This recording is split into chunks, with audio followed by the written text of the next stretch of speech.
关于我是怎么从直男变弯的，其实准确的说不是变弯的，是天生就不直，只是之前自己没意识到，或者说不愿意承认。现在回忆以前的很多事都能看出端倪。小时候特别爱看98版的《水浒传》，其实对剧情没多大兴趣，现在才知道当时吸引我的是那些肌肉男健壮的身体和梁山好汉的雄性气质。当然小时候自己是没意识到的。另外从小学到高中，我都会有一个最好的哥们儿，班里其他男生都喜欢几个人组成一个小团体一起玩，但我只喜欢和最好的哥们儿一起玩。他和其他男生走得太近，我还会心里不舒服。当年还不知道占有欲这个词，更没意识到我所谓的好哥们儿其实就是情窦初开。所以严格来说，我的初恋是小学5年级，当然这只是单恋，甚至我自己都不知道这是我的初恋。我第一次意识到自己可能是弯的是在高中时期，那会儿经常和同学一块去网吧，有时候游戏打累了就会一起上网看短片。和其他人不同的是，我全程都不会关注女主，注意力都在身材健硕的男主身上。当我自己去网吧时，就会看只有男主的片子。高中时也16、17岁了，懂得多了，知道什么是通讯录，也意识到自己有可能是弯的，但是我会找各种借口给自己洗脑，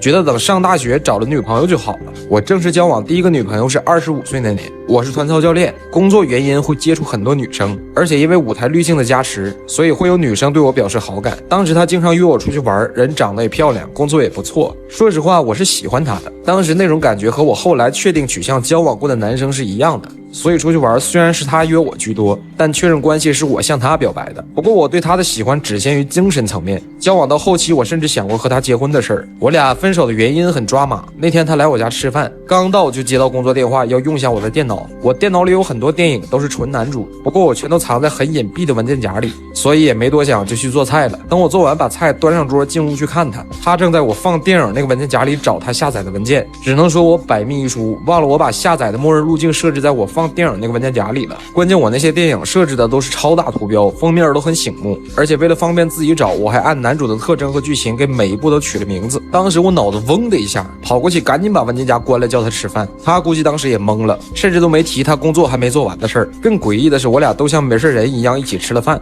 这之后的第3天，我就和他提了分手。他问我理由，甚至还来我家门口堵我，但那天的事儿只字不提。可我该怎么跟他解释我是做贼心虚呢？反正最后还是分了，但是我依然不愿意承认自己是弯的。分手之后，为了坚定自己做一个直男的决心，我心一横，把多年来攒的那些电影全给删了。我最后一个女朋友是27岁那年圣诞节确认关系的，也是我的学员。有次下课，她直接跑过来跟我说喜欢我，想我做她男朋友。她只上过我几次课，我甚至都不知道她叫啥，所以当时婉言拒绝了。但是她没放弃，每次来上课都拉着她的男闺蜜跟我一起聊天。哦，对了，她那个男闺蜜是通讯录，也是我认识的第一个出柜的圈里人。这个女友对我的影响是最深的，我现在的很多习惯都是和她交往时养成的，比如她爱吃巧克力味的甜品，但不爱吃巧克力，还有爱吃刺身日料，喜欢去酒吧，这些我以前都是不喜欢的，因为陪她就慢慢变得喜欢了。关键还在于她的男闺蜜，我们几个经常一起出去玩，她男闺蜜甚至还带我们去逛过 gay 吧。我也是从她身上知道了很多这个圈子里的事儿，听她讲的很多关于通讯录的知识，我也基本确定了自己不直这个事实了。但我也只能不停的给自己洗脑，毕竟我俩感情一直很好，我总不能跟她说我是弯的要分手吧，我是真说不出口。后来我有一个去北京团操行业大厂工作的机会，我几乎想都没想就决定要去了。职业规划是一方面，更关键的是异地是最完美的分手理由。她是个心智很成熟的女生，我们就这么借着我去北京的由头和平分手了。